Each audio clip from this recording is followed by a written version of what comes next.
বুঝলাম, কিন্তু রূপ কিভাবে, আমি তো সেটাই জানতে চাইছি।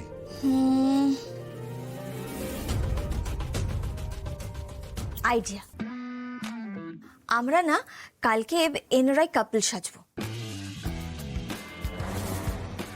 আর ওই দালালটা দাদার ফোন হয়তো ধরছে না ঠিকই, বাট আমার নাম্বারটা তো ওনার কাছে আননোন নাম্বার, আমার ফোনটা ডেফিনেটলি ধরবে। কারণ এই সমস্ত দালালরা না কোনো আননোন নাম্বার জেনারেলি মিস করে না। আর উনি ফোনটা ধরলে আমরা বলবো যে আমাদের এই পুরনো বই পুঁথি এগুলোর প্রতি ইন্টারেস্ট আছে, মানে আমরা অ্যান্টিক জিনিসপত্র কিনতে চাই। ঠিক আছে?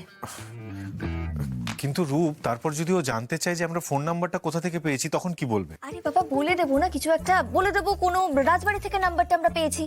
তাছাড়া ওদের তো বিভিন্ন জায়গায় কানেকশন থাকে, আর ওদের সাথে দেখা করে আমরা বলবো যে ওদের কাছে কি কালেকশন আছে, আমরা সেগুলো দেখতে চাই। মেয়েটাও কম বিছুটি নয় তো, পেটে পেটে খুব বুদ্ধি। ঠিক আছে, শোনো, যা হবে কাল দেখা যাবে, আপাতত শুয়ে পড়।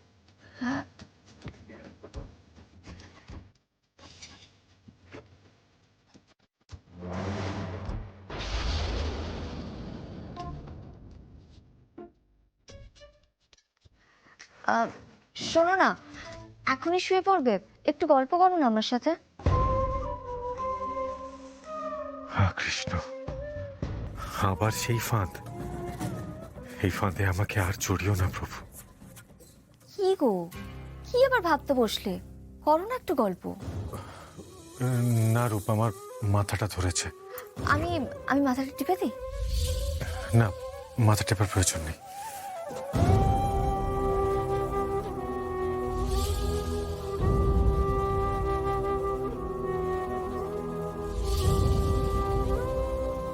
কেন যে লোকটা আমাকে অ্যাভয়েড করছে কে জানে।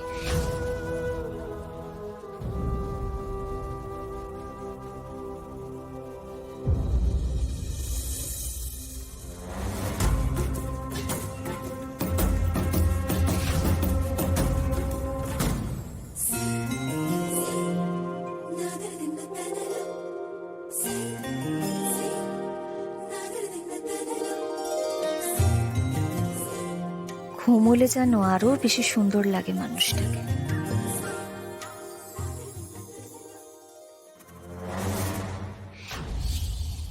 না না না, এই মেয়েটা গোড়াদার প্রেমে পড়ে যাচ্ছে।